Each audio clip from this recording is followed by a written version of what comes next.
Good morning, good afternoon, and good evening, everyone. Welcome to the next session of Coaching and Coffee with yours truly, your coach, Keith. Now, today, I'm so excited. We're going to be talking about the sexiest topic that everyone loves to talk about, time management. Yes, we're going to make it sexy today. Now, I always find it interesting that even prior to the pandemic, everyone struggled with some sense of time management, whether it's life balance or they're working too hard or they're not being as productive as they can be. Well, today it's exponentially worse in our new hybrid world. And I always find it ironic when people say, Keith, I'm so busy, I don't have time to work on my time management. That doesn't really make sense. And the more I dug deeper, and based on my book, Own Your Day, the more I realized it's not that people didn't want to work on their time management and self-balance and creating a better life for themselves and the people around them. It's that they don't know how.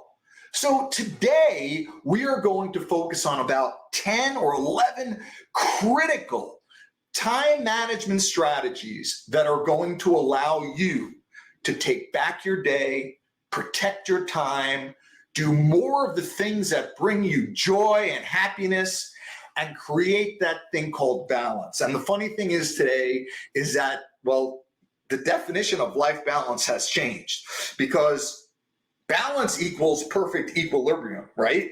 If we really define the two. But today, working from home, there is no more distinction between work and life. There's just life. So the first question I want to pose to you is, are you working from home or are you living at work? See, if it's the latter, then we have a lot to talk about today.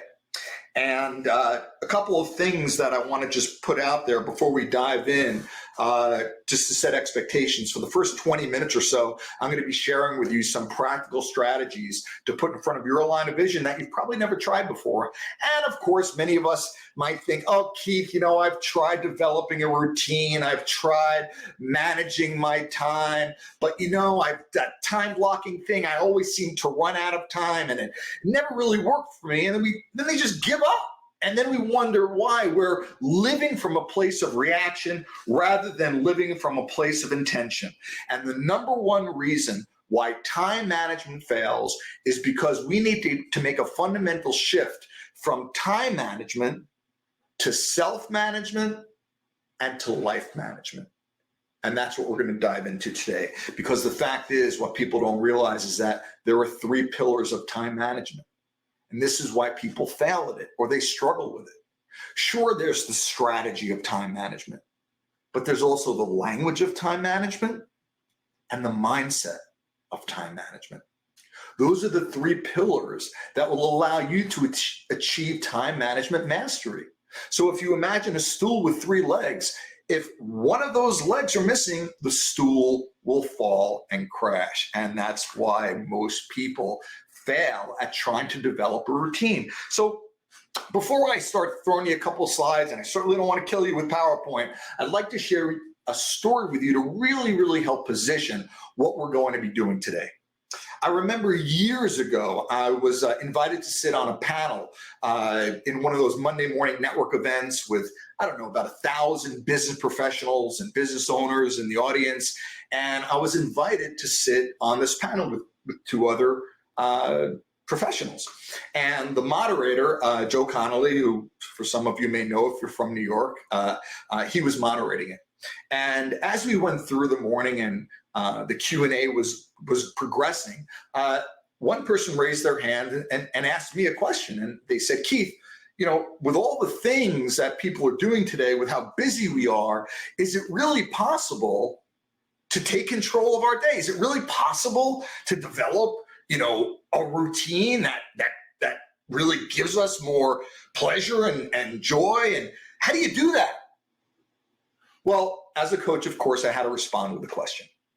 And my question that I posed to the entire audience was very simple. How many of you have heard the expression, time is money? Okay. Most every hand went up. And then I asked the audience, how many of you treat your time like you treat your money? In other words, for those of you that, take care of your money, right? And time is money.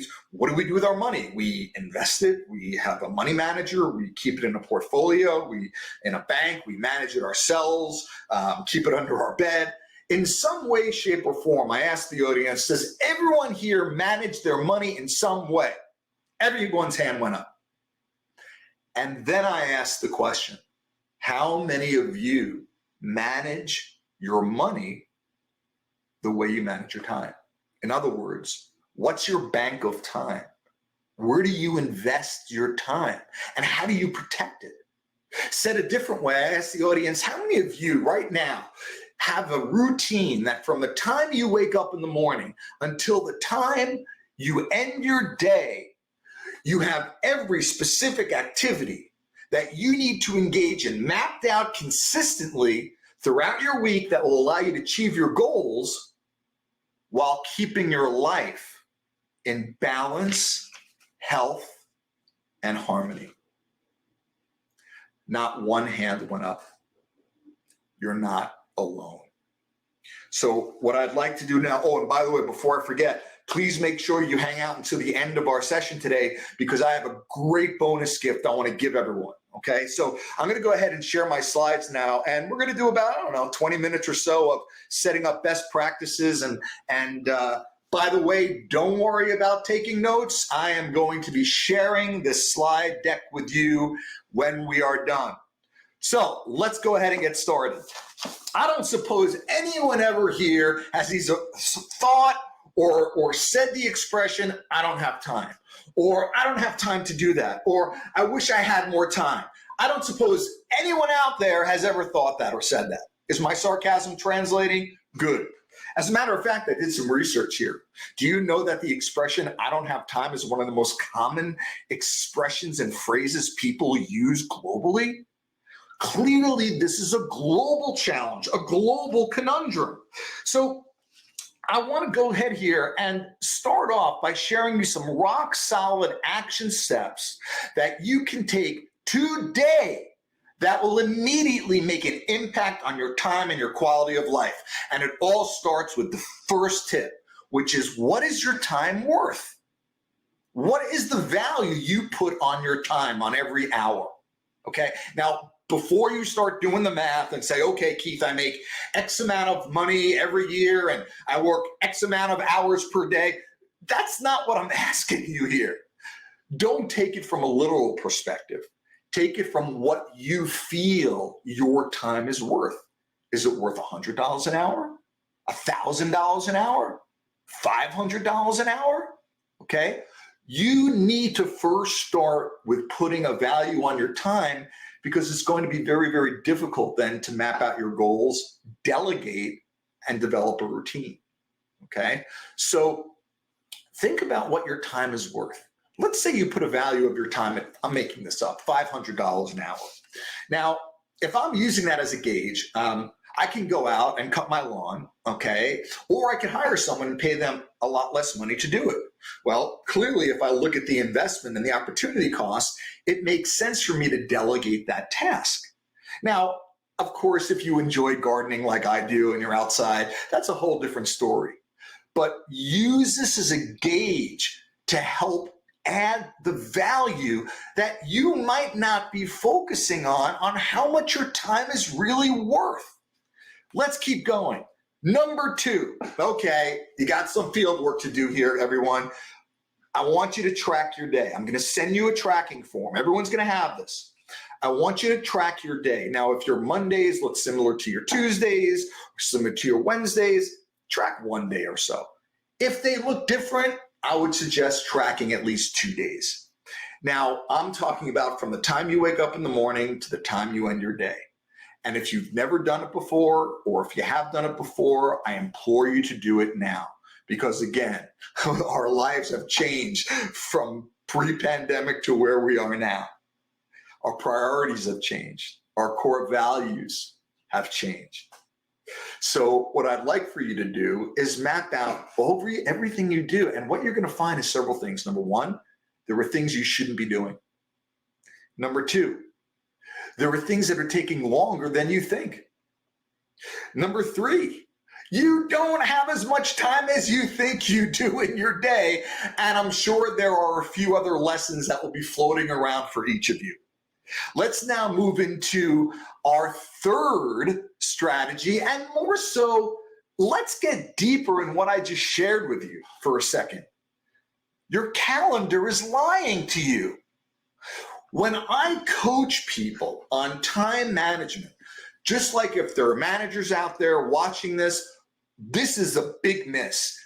Managers don't coach their people on time management because they're struggling with the same thing. This is an opportunity for those managers out there to take what you're learning and coach your people on doing the same. Because you can be the greatest salesperson, you can be the greatest manager, you can be the greatest employee, but if you haven't mastered your day, it's going to rob you of the quality of your life. And that starts with me saying to you, your calendar is lying to you. When I ask a client that to send me a snapshot of what their week looks like, this is what I often see. Okay, now of course, maybe there are a couple of meetings spread throughout the day, but for the most part, all I do is see meetings or appointments. And I would say to my client, wow, you have so much free time on your hands. And they would say, Keith, what are you talking about? I'm booked. And I'd say, well, what are you booked with? And they would say, well, Keith, I have my kids to get out of school in the morning. I have my morning routine. Then I got to get to work. I have to check my emails. I have to see what fires that I have to put out. I have admin work. Of course, I have my core responsibilities at my job I have to do on top of all my personal responsibilities at home. And my next question is very simple. Then why don't you have it in your calendar? You'll see shortly one of the tips that I'll be sharing with you today is very simple. If you don't have the appointment, you don't have the commitment. And if it takes up time, it needs to be scheduled on your calendar, okay? So now, this is an example of a calendar. I know some of your eyes might be bugging out and saying, Keith, there is no way I am creating a calendar like this. Okay, that's fine. You can create it any way you'd like as long as you're being realistic with what you're doing, how you're doing it, how much time each activity takes, and the activities that you're putting in your day. So that means it takes time to get the kids ready for school. It takes time for your morning routine. It takes time for admin, emails, fires, coaching, supporting your customers, prospecting, okay? Self-care, taking care of family. If this isn't your calendar, especially when it comes to your own personal commitments like self-care, it's the first thing that gets thrown out the window. I've lost count how many times I've been coaching people over the last several years, and their biggest challenge they share with me is, Keith, I haven't taken care of myself in the last 2 years. I used to exercise religiously. And my first question is very simple. Is it in your calendar? Is it scheduled? And the answer is inevitably no. Again, if we don't have it in our calendar, especially our personal commitments, they're the first things that we throw out the window. And let me be clear, self-care is non-negotiable because you can't take care of anyone else unless you're taking care of yourself first.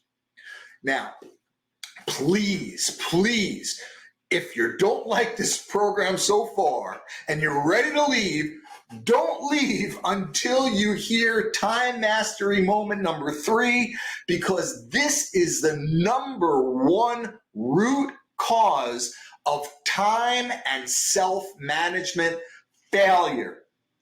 And the failure is that we don't plan for the unplanned. Now, what does that even mean? Well, let's say I'm going to share with you a phrase that I've created. It's called an externality.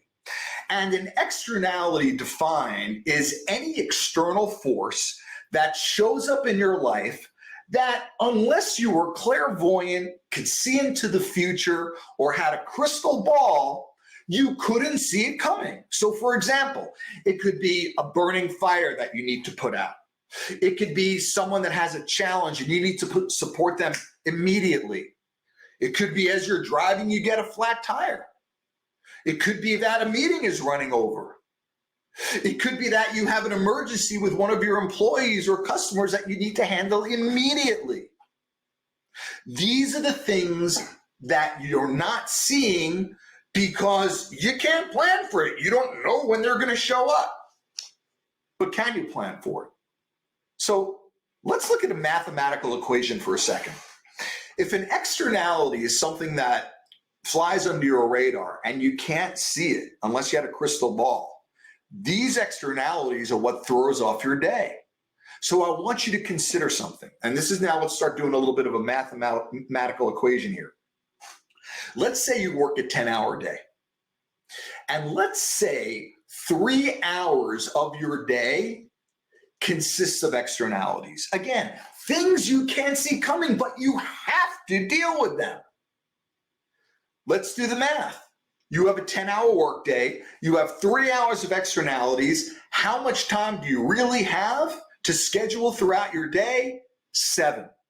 What most people do is schedule the 10 and then end their day wondering why they didn't get everything done. And it's a license to beat themselves up and make themselves wrong. Okay? So you could say to me, Keith, I really need my 10 hours. Okay, fine. Well, you need more time? Then become more efficient, delegate more, remove certain activities that don't support you, wake up earlier or work later. That's it. Quite frankly, I'd like for you to maintain the quality of life, stop working so you can keep that balance with your family and what brings you joy, and not even look at your phone on the weekends, okay? So remember now, you have a choice. You can schedule 10 hours of activities and be disappointed because you didn't achieve them at the end of the day. Or you can be realistic with your time and say, you know what? Whether I like it or not, these externalities are going to happen. So let me plan for them. And at the end of the day, you'll pat yourself on the back because you achieved everything you wanted. So remember, distractions are simply events that you didn't plan for. So plan for them. All right. We've talked about time mastery moment number 4. If it takes up time, you treat it as an appointment. Enough said. Let's keep going. Time mastery moment number 5. And it really does bleed directly into what we talked about around creating these buffer times of externalities. Because people will ask me, Keith, wait a second. Where do I put these buffers? I mean, if I have, let's say, 2 hours of things that I'm averaging take away from my day that I couldn't plan for, where do I put them? Well, you can put them anywhere you want. So I want you to imagine for a second a piece of paper, a blank piece of paper, and I rip it up in 4 sections. Wherever I put those 4 sections, it's going to look like the same piece of paper because all the puzzle sizes are the same. I want you to imagine that that's your routine. So you could plan your day and put buffer time, let's say at 3 o'clock. But let's say a fire shows up at 9 a.m. when you were scheduled to check some of your email. Well, what do? Now you've already planned for that buffer time. You're just moving that buffer time up, taking care of it. You're living with intention, and then you could move throughout your day. In other words, people think a routine is rigid. It's actually not. It's counterintuitive. It actually gives you more flexibility throughout your day because you're focused on the things that you need to do to move you, your life, your business forward. Okay, so basically, while the timing of the activities in your routine may change, the foundation does not. Because even if you move those time blocks, at the end of the day, it still totals up to the amount of time you're putting into your day. Okay, let's keep going. Time mastery moment number 5, how to manage the daily interruptions. This is something that people struggle with because they typically fall into 2 camps. Number 1, someone comes to them and they say, hey, I need your help. And what do? We drop everything. Sure, happy to help you. That, my friends, is being a yes-aholic. Saying yes first without thinking whether or not you can deliver, the impact on the person and the impact on you. Okay, so we are now moving into another pillar of time management, the language of time management. The other side of the camp is managers feel guilty, but they'll just run around saying no. Or people just run around saying, no, I can't help you. I can't help you. I don't think that's what we all want. We truly do want to help people, especially when they ask for it. But we don't want it to come at a personal sacrifice. So then when people approach us and are looking for our help, what is the language that we can use to make them feel good while protecting our time? Here it is, the language of time management. Someone approaches you looking for help. Here's your response. Hey, I appreciate you coming to me for help. I'm completing this proposal right now for a GDC, which I must send to the customer within the next hour. I want to be as supportive and responsive as I can to your request to ensure that whatever you need, we give it the time and the attention it deserves so that we can successfully work through it together. Now, while I know it's important to you that we handle this now, is this something that demands immediate attention that must be handled right away? Or can it wait until I complete this for GDC when I can focus all of my time and my attention on you? Now, if I share that with you, how would you feel? Number one, validated. Number two, you're hearing that, wait a second, I don't want to cut you off. What you have is valuable to me. I don't want to do it a disservice and rush through it. I want to give it the time and the attention it deserves. Who wouldn't want that? And finally, especially with our dear clients, have you ever met a client that doesn't want something done yesterday? Okay, this is another way to protect your time. And I'm even going to give you another way how you can say no in a way that is positive. But here is a way to protect your time, manage the expected interruption because you know they're coming in a way that will also make the other person feel empowered. Now, here's the added bonus. Check this out. So this person says, great, okay, yeah, this could wait because most of the time they can, including your clients, okay? You don't have to say yes to them all the time. You can actually say, hey, can I check my calendar and get back to you? We'll get to that part in a second. So notice here what happens. What's going to happen from the time, that buffer time, where you say, hey, let me handle this and then we'll talk later. Oh my gosh. They handle the issue themselves. There's another advantage of time management and how you're going to get your time back. So here's moving to number 6. And as I mentioned it before, are you a pro at saying no? On a scale of 1 to 10, where 10 means you're a yes-aholic, and whenever someone asks for something, your visceral reaction is yes, okay? And 1 means you're not, where do you fall? Okay, I have yet to meet anyone that tells me they're really good at saying no. Or I hear, Keith, I might be better at saying no at work and not as good at home, or vice versa. Regardless, let me be clear, no is not a dirty word, okay? So here's a strategy, again, to protect your time without saying no, and giving you a buffer to assess whether you want to do it, whether you can do it, and whether you can deliver on that person's deadlines. So very simple. Someone asks, hey, can you help me with this? Hey, listen, you know what? Let me check my calendar and get right back to you. I don't think that's an unreasonable request. As a matter of fact, I'd respect that person more because they're showing me that they want to make sure they have the time to help me. Now, during the space you have, I want you to ask yourself these questions, okay? Is this something I must do? In other words, personal or professional responsibilities. Is this something I really want to be doing, okay? Well, number 3, am I clear with and can I meet this person's expectations? Number 4, do I really have time for this, or will something else be sacrificed? Number 5, when would I have time to schedule this?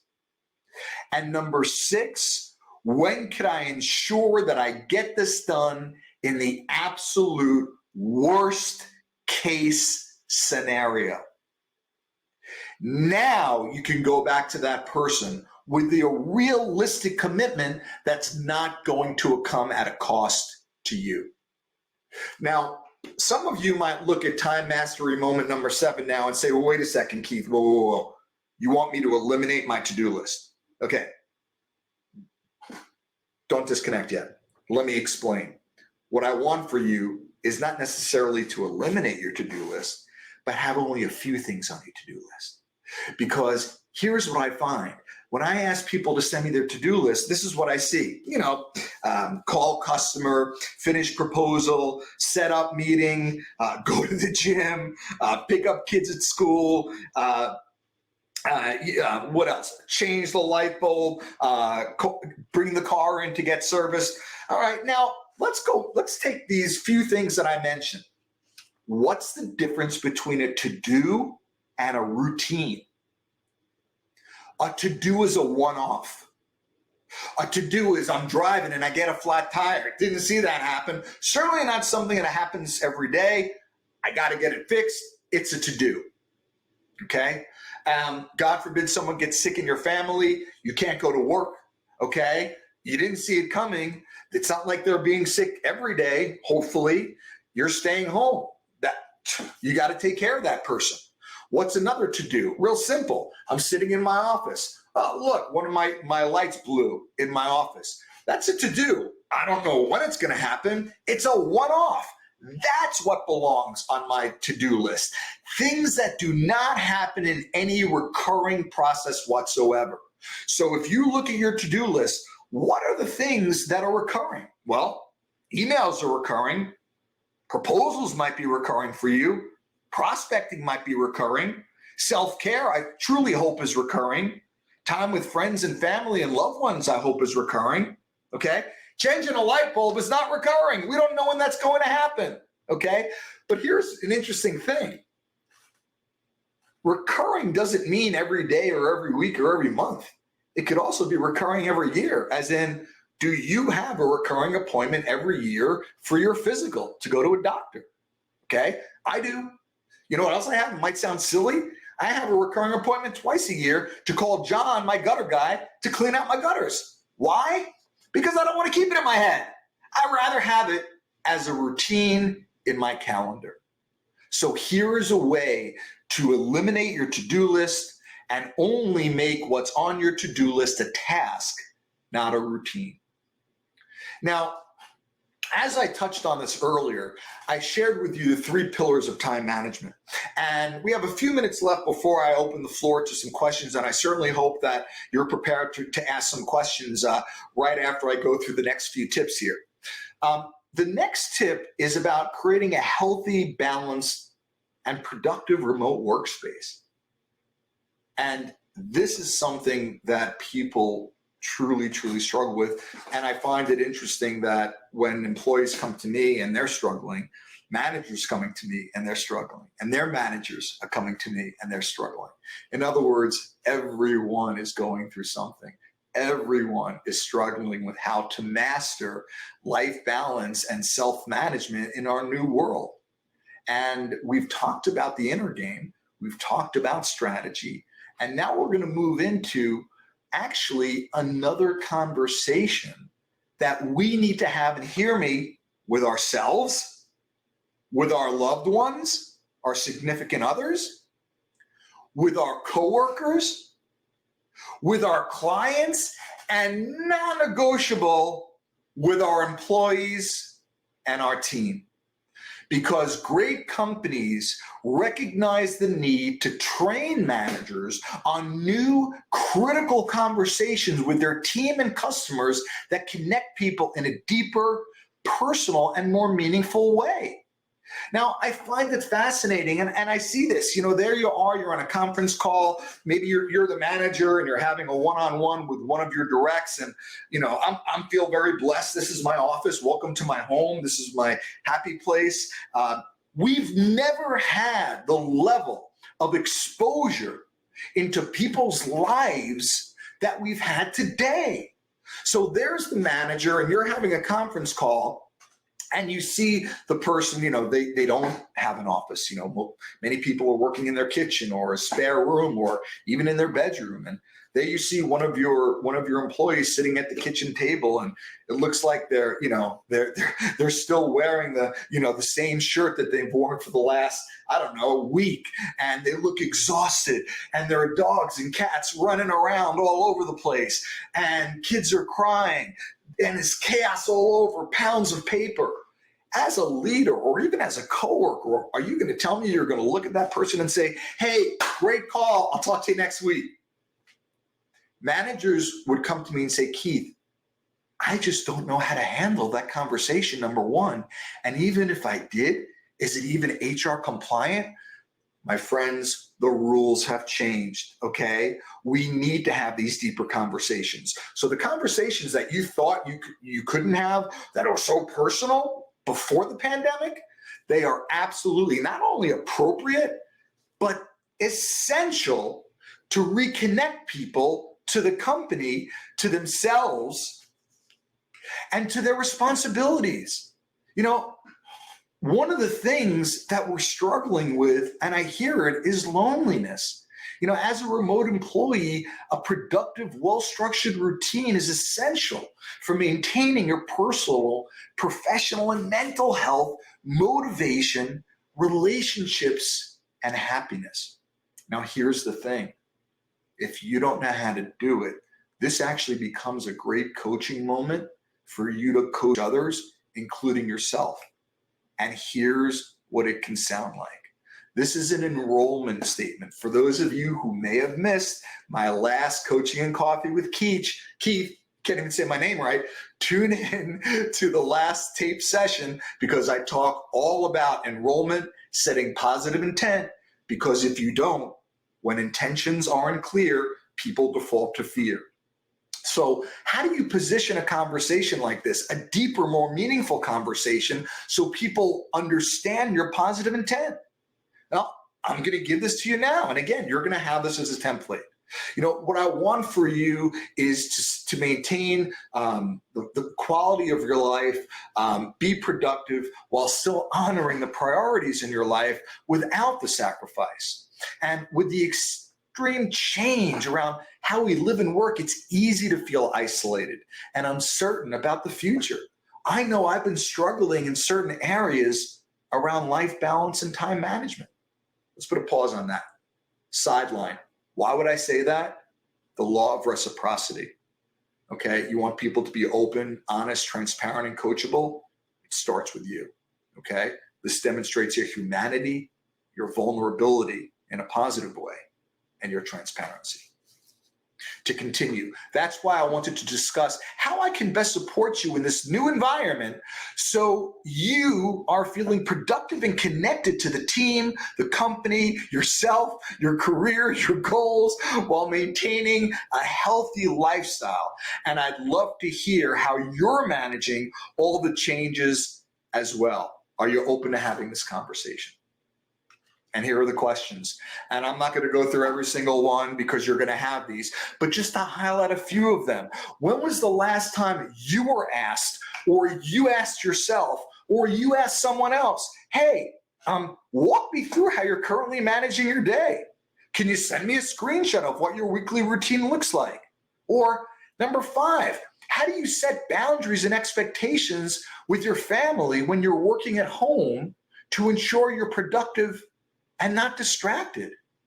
Number 6, what's your daily self-care regimen? That doesn't mean having to go to the gym or exercise. Of course, I hope you're certainly doing that, but that's about taking care of you, taking care of yourself, whether it's prayer, reading a book, taking the dogs out for a walk, playing a game on the computer, speaking to a friend or a family member. That's you, that's your time. That's what enhances your life. Okay, so what do you do to ensure that's baked into your routine? Now, how about number seven?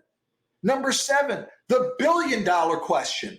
How are you turning off work at the end of the day so you can enjoy and be present with your family, your loved ones, and yourself? Being present, especially today, is something that challenges everyone, especially when we all have a target on our back and we keep focusing on what we need to do next. We miss sight of what we need to do now. And the last time I checked, life happens in the moment. So here we go. We're about to start wrapping up, everyone. Time mastery moment number 9. I want you to develop and schedule your morning or daily ritual. Now, I have a daily ritual. I'm going to share what mine is in about 2 minutes, real quickly. The first thing I do when I open my eyes is I say, thank you, God. And it doesn't matter what God you pray to, okay? Thank you, God, for my health. Thank you, God, for a bed to sleep in. Thank you, God, for my beautiful, healthy wife. Thank you, God, for legs to walk. Thank you, God, for a home to live in. Thank you, God, for my 3 beautiful, healthy children. I take 5 minutes. I do that every morning. And I don't take credit for this. My dear friend who is a cancer survivor taught me that. And it puts everything in perspective, because the last thing I want anyone to tell me is, oh, Keith, you never realize how precious things are until they're taken away from you. So once I do my gratitude, I come into my office just like this, and I'll sit in my chair just like this. And you can call it meditation. You can call it whatever you want. Call it deep breathing, okay? I sit at my chair, I close my eyes, and I breathe in. 20, 30, 40 breaths. Takes about 8 to 10 minutes. That centers me, gets me focused and present for my day on my terms. And if you ever feel off, that's because you probably didn't do your self-care regimen in the morning. Now, since we're talking about feeling off, I have something important to share with you before I have a senior moment and forget. I want each of you to develop your personal vision, okay? Because without a personal vision, how do you know when you get to your ideal life? Or how do you know if you're living your ideal life? And just to keep it simple, imagine I give you a canvas and I give you a palette with all the colors that you need. What would your ideal life look like? Paint it. Now, you could paint it, you could write it out, okay? But what would it look like in every area of your life? Family, relationships, finance, self-care, adventure, travel, joy. Pick a topic, anything, where you live, your career, okay? What is your ideal vision of your life? Now, keep in mind, this isn't always based in the future, because if you have an ideal relationship with the people in your life, it's still part of your vision. It's just so that it's happening today. So that's your vision. I want to share with you now your values. What is a value? And by the way, when I ask people what a vision or value is, most of the time they have no idea. A value is who you are when you're fully self-expressed as a human being. So if you ask me, Keith, what are my core values? Well, let's see. It's my 3 children, it's my wife, and it's making an impact, which is hopefully what I'm doing with you today. But I have more core values: adventure, love, extreme self-care, travel, as you can guess, music, collaboration, okay? Philanthropy. These are the things that make my life feel whole and complete. And I know that when I'm honoring those, I am in my integrity. Oh, that's interesting. Keith, I thought integrity means honesty or, doing the right thing when people aren't watching. Well, that could be your definition of integrity, but I want to share with you a different one. Integrity is what you do that makes you feel whole and feel complete. Okay, so you ever just have a day and you just kind of feel off? Well, let's put different language to that. I'm going to suggest you're out of integrity. Now, that doesn't mean you're not being honest. It means you're not honoring one or more of your non-negotiable core values. So let me give you an example. If you're traveling all week long and one of your core values is to spend time with your family, even though you're taking care of your business responsibilities, you may feel off because you're not spending that time with your family. Okay? For me personally, where one of my core values, several, religion, culture, people, connection, with travel, this is what I get. It feeds my soul, music. I was deprived of that for 2 years. And I used my integrity model to figure out where I felt off. And I realized I wasn't being fulfilled. I wasn't getting that cultural fulfillment that I get when I've traveled to 76 countries and 6 continents and connecting with people all over the world and experiencing their culture. That was where I felt out of integrity. But if I didn't have my core values, I could never have done that integrity check. And that's what I want for you to have now.